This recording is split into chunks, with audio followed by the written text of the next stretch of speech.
bento, kita masukkan bento khusus mobil. Mobil. Diki kayak lagi study tour.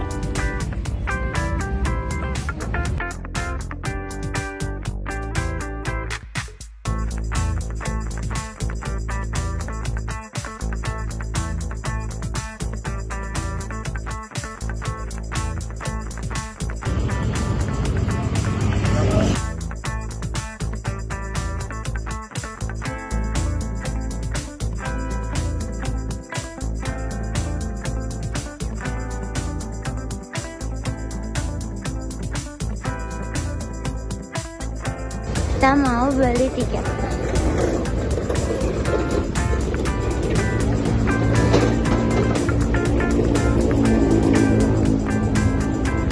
Guys, kita kejebak. Ternyata masuknya harus bayar. Dan pakai QRIS, kita nggak ada yang punya QRIS. Gak apa-apa. Itu orang Rawalumbu ditanya minta QRIS ya kagak ada lah.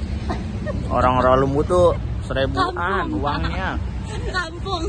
Jajannya di kantin Winus. Kantin tergede. Dan kita nunggu di transfer dulu. Nah guys, sekarang kita udah boleh masuk karena kita udah bisa bayar. Say hi.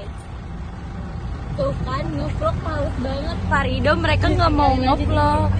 Diki dadah. Diki dadah. Gak kelihatan. Pasar.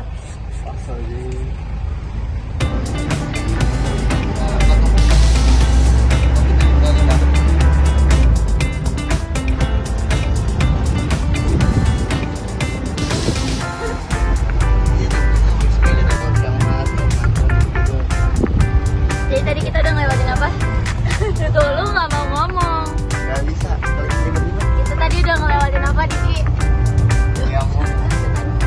Diki Wahyudi. Lewatin apa? Keong Mas. Yeay, kita sudah melewatin Keong Mas.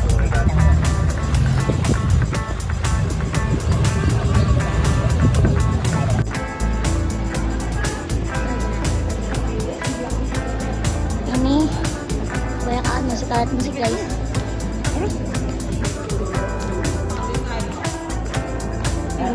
Mereka ninggalin kita.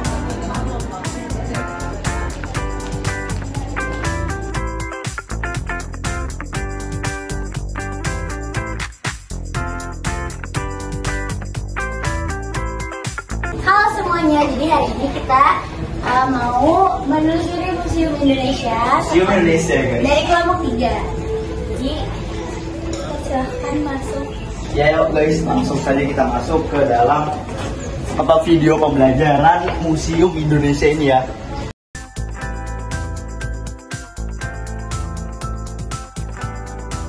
Ayo guys, kita jadi akan masuk ke dalam museumnya.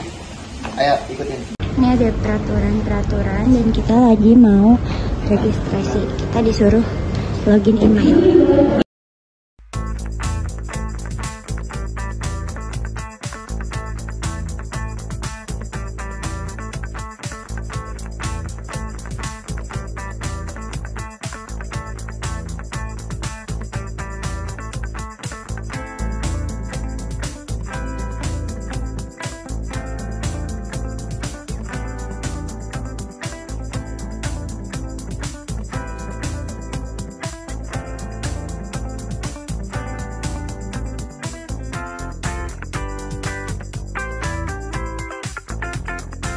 Museum Indonesia diresmikan tepat pada peringatan 5 tahun berdirinya Taman Mini Indonesia.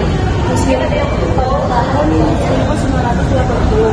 Museum ini merupakan gagasan dari Ibu Yen Soeharto dengan dukungan dan kerjasama dari berbagai pihak, pemerintah, swasta, dan masyarakat.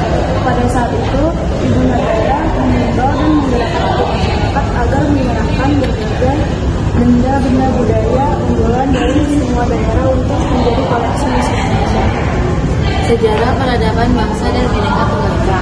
Museum bukan sekedar gedung megah yang menyimpan dan memamerkan benda-benda koleksi. Keberadaan Museum Indonesia ditunjukkan sebagai tempat yang menyajikan cerita, kekuatan, dan ketangguhan Bhinneka Tunggal Ika. dalam berdiri sebuah bangsa. Sajian tentang sejarah dan peradaban bangsa merupakan pembelajaran dalam berbangsa di masa kini dan masa mendatang. Kan melukis di atas kaca adalah proses melukis yang dikerjakan dari belakang atau dari permukaan sebelah dalam dan menghasilkan efek warna yang rata, cerah, serta terlindung dari goresan atau gesekan. Lukisan kota Indonesia di atas kaca ini menggambarkan sebuah kekayaan, keindahan, keragaman flora dan fauna, serta keragaman budaya dan berbagai suku bangsa di Indonesia. Baik, jadi di sini tuh ada yang namanya ular, naga, dan burung. Nah, ini adalah ularnya. Jadi ularnya itu adalah lukisan ular naga berwarna kemerahan di atas batu-batuan dan laut yang bergelora. Merupakan perwujudan dari dunia bawah, bumi, dan air, merupakan dua unsur utama dalam kehidupan bermakna sebagai ibu pertiwi. Burung garudanya mana, Kak? Lalu kita ada burung garuda di sini.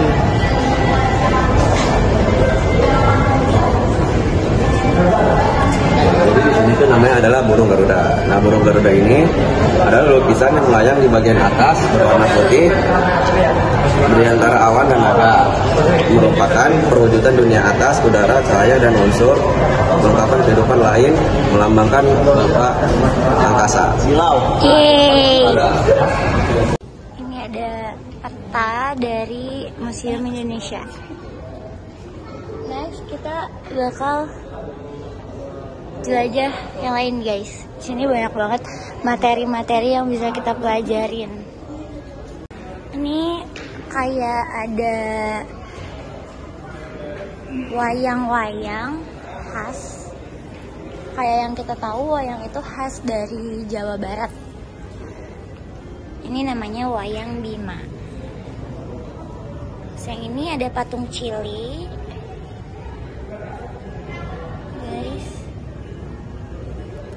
Di patung Cili dalam beragama bagi umat Hindu di Bali merupakan salah satu benda yang digunakan untuk sarana ritual. Jadi ini biasa digunakan buat ibadah-ibadah di Bali. Di sini ada patung ibu dan anak berbahan kayu yang menggambarkan seorang ibu sedang memeluk anaknya. Ini dibuat oleh Ida Bagus Tilem pada tahun 1977. Ia merupakan seniman asal desa Mas, Gianyar. Keren ya guys, ini ibunya, ini anaknya. Terus kalau yang ini namanya Pratima. Pratima dalam bahasa Sanskerta artinya arca, gambar, juga simbol. Yang merupakan salah satu media penghubung dengan Tuhan. Sama mengarah ke religius. Ini ada Sang Jatayu menyelamatkan Sita, patung dekoratif yang menggambarkan 3 tokoh dalam suatu peristiwa. Ada tokoh itu, ini, dan ini guys. Makanya dianggap dari 3 tokoh. Ini patung ini berkisah tentang penyelamatan Sita oleh Sang Jatayu dari penculikan Rahwana yang merupakan raja jahat dari negeri Alengkapura. Ini ada 3 tokoh dari sini, dan sini. Oke, ini ada 10 perhiasan Nusantara. Nah, yang pertama itu wadah tembakau. Dia itu asalnya dari Riau. Yang kedua itu gelang gading wanita dengan hiasan tumpal asal Sumba Timur, Nusa Tenggara Timur. Yang ketiga itu anting-anting wanita atau yang bisa dibilang podung-podung asal Batak-Karo dari Sumatera Utara. Yang keempat itu gelang tangan wanita dengan figur fauna asalnya itu Jawa Tengah. Yang kelima itu hiasan telinga wanita dari Kutai, Kalimantan Timur. Yang keenam itu gelang tangan wanita asal Palembang, Sumatera Selatan. Yang ketujuh hiasan leher laki-laki atau yang disebut kali bubu asalnya Pulau Nias, Sumatera Utara. Yang kedelapan itu hiasan kepala wanita atau yang bisa disebut haikara asalnya itu Sumba Timur, NTT. Yang kesembilan itu hiasan rambut wanita dengan bentuk flora dan fauna asalnya itu di Jawa. Yang ke-10 itu hiasan dengan telinga wanita dari Kutai, Kalimantan Timur. Perhiasan ini udah dikenal manusia sejak masa prasejarah sebelum mereka mengenal tulisan. Dari sini ada busana adat. Pada awalnya busana adat ini digunakan untuk melindungi manusia dari cuaca untuk menunjukkan kelompoknya. Manusia pada waktu itu menggunakan daun, rumput, kulit kayu, kulit hewan, dan serat alam sebagai bahan pakaian. Bukti sejarah menunjukkan bahwa manusia Nusantara telah menggunakan pakaian sejak zaman prasejarah, seperti tergambar di berbagai lukisan gua Nusantara. Seiring berjalannya waktu, pakaian di Nusantara mengalami perubahan dan menghasilkan beragam busana adat. Busana adat menjadi identitas suku bangsa, menunjukkan status sosial, mencerminkan nilai-nilai filosofi maupun kepercayaan masyarakat kepada pendukungnya. Ini baju adat paksien. Paksien adalah sebutan untuk mahkota pengantin wanita. Pengantin pria memakai sorban atau sungkan. Pengantin wanita mengenakan baju kurung atau baju setting dengan kain bersusur atau kain cual yang merupakan kain tenun asli dari Muntok. Nah, di sini juga ada kayak buku-buku kuno. Yang pertama ini ada Parlahan. Itu merupakan kalender dari suku Batak. Sedangkan yang ini ada Pustaha, buku kuno suku Batak yang biasanya berisi tentang hukum adat, ritual keagamaan, pengetahuan tentang alam dan dunia roh. Pengetahuan tradisional dan hukum adat juga terdapat di dalam Pustaha ini. Dan yang ketiga ini ada Prasi. Prasi berasal dari dua kata, paras dan siwalan. Paras berarti wajah dan siwalan merupakan daun lontar. Prasi berarti lukisan yang dibuat pada daun lontar berisi cerita-cerita. Ya, jadi yang kelihatan kertas di sini itu sebenarnya daun lontar guys, tapi dilukis. Itu. Ini ada alat musik, yang ini yang terkenal namanya tifa, yang ini sate, yang ini tahuri, yang ini seruling, juga di sini ada rebab. Dan di sini yang terakhir adalah sister. Dan di sini ada peralatan-peralatan yang digunakan dalam kehidupan sehari-hari, juga untuk peralatan bertahan hidup guys. Ada piring, ada kapak, dan mandau. Peralatan sehari-hari yang digunakan nenek moyang awalnya untuk bertahan hidup, alat batu, tembikar, kapas kayu, sederhana cerminan kecerdasan manusia dalam beradaptasi dengan lingkungan pada masa lalu. Peralatan sehari-hari ini menjadi dasar bagi peralatan hidup sehari-hari yang lebih kompleks di masa yang akan datang. Yang pertama ini ada tengkorak Homo erectus bernama Sangiran 17 atau dikenal juga dengan nama Pithecanthropus 8, merupakan temuan penting dari situs Sangiran tahun 1969 oleh dua orang pemuda bernama Tukimin dan Tuwik Romo. Yang kedua ada tengkorak manusia wajak. Temuan tengkorak wajak atau Homo wajakensis sampai saat ini menjadi tengkorak perkembangan evolusi manusia modern awal. Ditemukan oleh B. de van Riethouten dari sebuah ceruk di lereng pegunungan Kars di barat laut Campur Darat dekat Tulungagung, Jawa Timur pada tahun 1889. Terus juga ada wadah tembikar. Wadah tembikar berperan penting dalam kehidupan sehari-hari di Nusantara. Keberadaannya telah ada sejak masa prasejarah, berfungsi sebagai wadah penyimpan dan peralatan masak. Terus ada juga batu pipisan. Batu pipisan adalah alat yang digunakan untuk menghaluskan atau mengasah permukaan benda keras. Terus ada kapak batu dan beliung. Kapak genggam dan beliung adalah peralatan manusia prasejarah. Umumnya terbuat dari batu gamping dan tufa kersikan yang merupakan hasil dari lukisan gunung berapi. Perjalanan peradaban Nusantara. Yang pertama ada Paleolitik bawah, sekitar 1,5 juta tahun yang lalu sebelum Masehi. Contohnya seperti ini, sudah tertera di gambar. Dan selanjutnya ada Paleolitik bawah, yaitu kurang lebih sekitar 80.000 juta tahun yang lalu sebelum Masehi. Contohnya seperti ini. Nah, kita lanjut lagi. Selanjutnya ada Paleolitik atas, yaitu sekitar 60.000 tahun yang lalu sebelum Masehi. Contohnya ada dua seperti ini. Yang satu seperti ada tangan manusia yang seperti terjebak di sebuah batuan.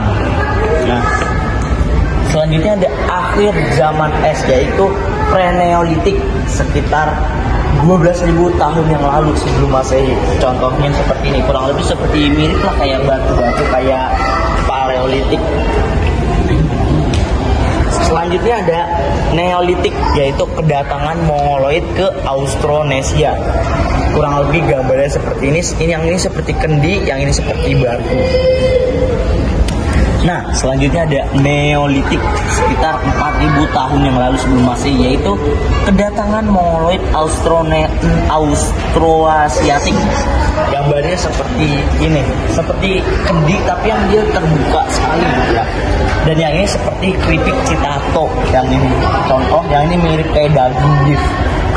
Nah, selanjutnya ada Megalitik budaya logam, yaitu proto-sejarah, sekitar 2.400 tahun yang lalu sebelum Masehi.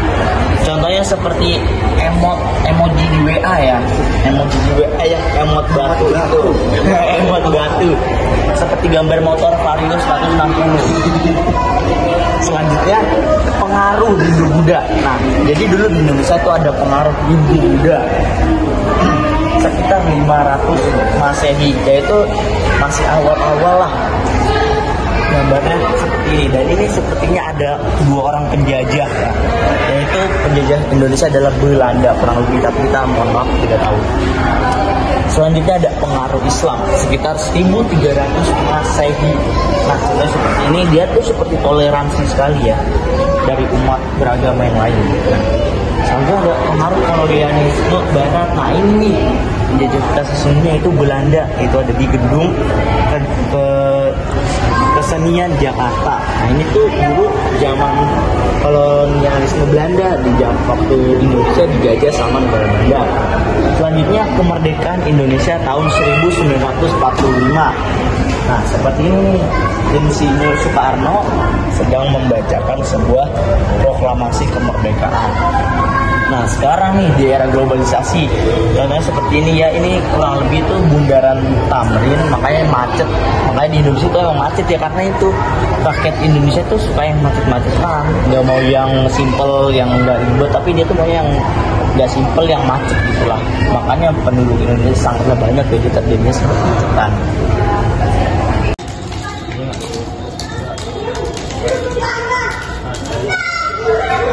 Jadi kalau yang lebih taruh mana?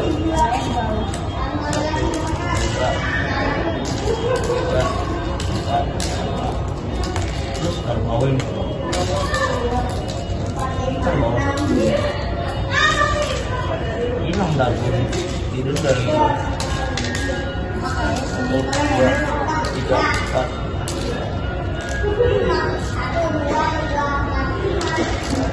Lama banget ya. Apa? Setahun.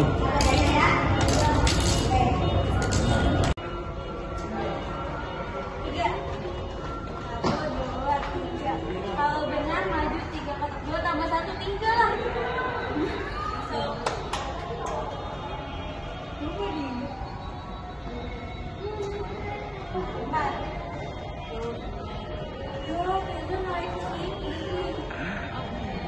Diinjok pakai sepatu, bilangin stafnya nih. Emang suka? 2. 2.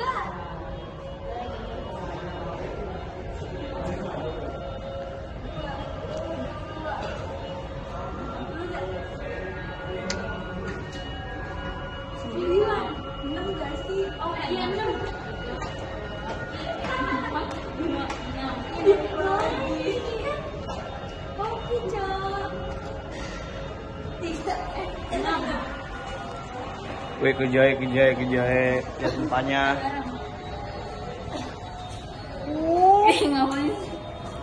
6 ye. Wih, Auler. 3, 4, 5, 6. Wih, Auler, wih, kejahe udah paling atas. Si Kia masih di bawah.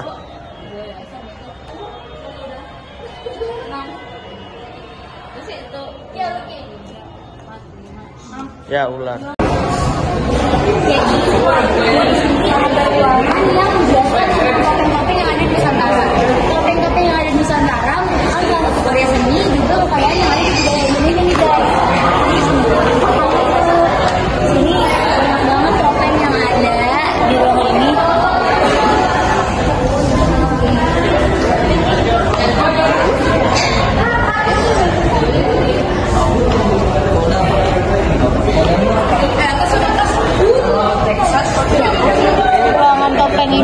banget soalnya emang menarik guys.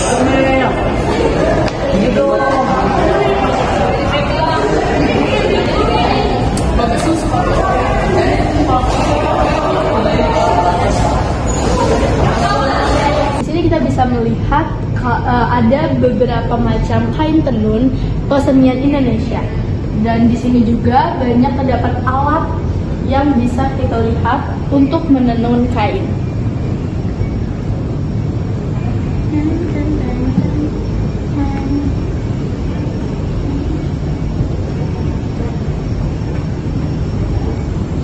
Di sini ada salah satu alat tenun yang bernama gedogan. Alat tenun tradisional yang terbuat dari kayu dan digunakan dengan cara duduk di lantai sambil memaku alatnya. Nah guys, di lantai 2 itu kayak yang udah dijelasin tadi tentang kain tenun. Jadi kita mau langsung ke lantai 3. Maaf keliru. Kita ke lantai 3.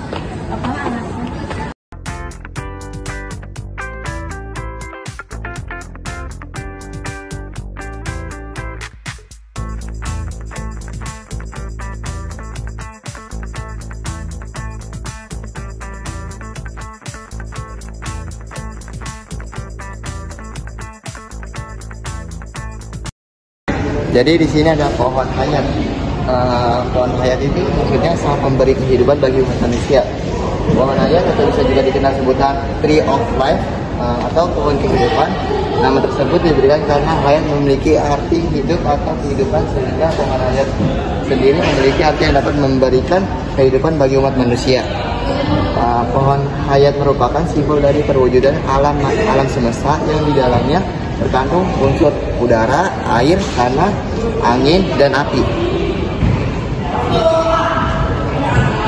Ini ada budaya lain, kekayaan tradisi dan kearifan budaya bahari laut bagi bangsa Indonesia bagaikan ruang kehidupan yang tidak bisa lepas dari tradisi atau budaya laut. Budaya laut meliputi cara pandang, tradisi, adat istiadat, dan perilaku masyarakat yang tinggal di wilayah pesisir dan memiliki hubungan erat dengan laut. Di sini ada 5 potret kegiatan, ada lumbiskan jaring, memperbaiki perahu, dan mempersiapkan perbekalan merupakan aktivitas rutin para nelayan berlayar. Lingkungan laut telah menempa mereka menjadi tangguh dan mengikuti statistik kehidupan laut. Di sini ada aktivitas keseharian suku Bajo yang tidak pernah lepas dari laut. Juga di sini ada pembuatan perahu-perahu tradisional di daerah Bulukumba, Sulawesi Selatan yang masih berlangsung hingga sekarang. 7 relief bergambar perahu layar bercadik yang bertempat di Candi Borobudur menjadi bukti bahwa nenek moyang bangsa Indonesia adalah pelaut yang tangguh. Ini ada gambar di Candi Borobudur ya guys. Tenun adat Nusantara merupakan tradisi berkelanjutan dari hunian masa lalu. Posisi rumah dengan tiang-tiang utama dan pondasi yang bergerak merupakan salah satu ciri khas rumah tradisional Nusantara. Ini ada contohnya, gambar ini yang ada Nusa Tenggara Timur, terus ada alam Lombok Nusa Tenggara Barat, ini ada Sako Batak Karo Sumatera Utara, ada Omo Pulau Nias, Tongkonan Toraja Sulawesi Selatan, Jabu Batak Karo Sumatera Utara, Oma Joglo Jawa, kemudian ada Umak Dado Kalimantan Timur. Budaya agraris ini kearifan lokal dan alam budaya agraris melekat dalam pola kehidupan tradisional masyarakat Indonesia. Bertani merupakan kegiatan yang sudah ada sejak nenek moyang kita bermigrasi ke Nusantara sebagai sumber mata pencaharian, subsistensi orang kaya, dan memanfaatkan lahan. Di sini ada kegiatan-kegiatannya menanam padi, memelihara, dan memanen segala menjadi bagian penting kehidupan masyarakat agraris Indonesia. Terus ada pemandangan iring-iringan masyarakat agraris di Jawa Tengah. Terus juga ada upacara adat tahunan yaitu Sarang Tahun. Ini ada kayak peta ya. Ini tuh kayak peta kan? Wah, kita ada di ini lain. Ini ada ibu kota yang merayakan alam Indonesia, ada merayakan keberagaman kekayaan. Guys, transformasi melestarikan alam, terus transformasi berbangsa dan bernegara, transformasi bermukmin, transformasi bermobilisasi, transformasi bekerja. Wah, keren ya. Jadi di sini ada IKN. Nah, IKN ini ibu kota negara Indonesia yang bisa disebut kota masa depannya Indonesia, yang terletak di Kalimantan Timur. Nah, konsep IKN ini dibangun dengan menggunakan implementasi konsep Smart City dengan berlandaskan 8 prinsip, yaitu yang pertama mendesain sesuai kondisi alam, yang kedua Bhinneka Tunggal Ika, yang ketiga terhubung aktif dan mudah diakses, yang keempat rendah emisi karbon, yang kelima sirkuler dan tangguh, yang keenam aman dan terjangkau, yang ketujuh keamanan dan efisiensi. Terus kota dunia untuk semua. Penahatan pembangunan ibu kota Nusantara nih guys. Ini kayaknya pembangunan ibu kota dari tahun 2024 sampai yang akan datang. Jadi kayak di masa depan tuh bakal kayak gini kira-kira. Tentang ibu kota negara.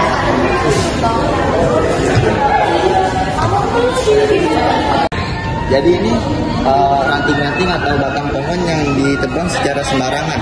Nah, jadi kita itu harus menyayangi hutan kita. Hutan itu memiliki fungsi yang penting bagi seluruh makhluk hidup di bumi, baik manusia, hewan, dan tanaman. Bahkan hampir seluruh makhluk hidup di bumi tidak dapat hidup jika tidak ada oksigen yang disediakan secara gratis oleh tanaman dan tumbuhan yang ada di hutan.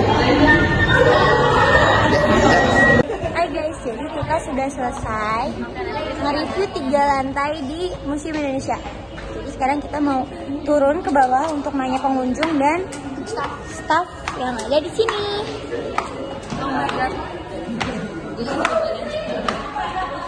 Kita turun dulu. Kita lanjutkan ya guys, bye-bye. Sekarang akan mewawancarai pengunjung di Museum Indonesia. Sekarang saya dengan Bapak siapa? Aziza. Perkenalkan, nama saya Aziza. Hari ini saya akan mewawancarai tentang Museum Indonesia. Apa alasan Kak Aziza mengunjungi Museum Indonesia?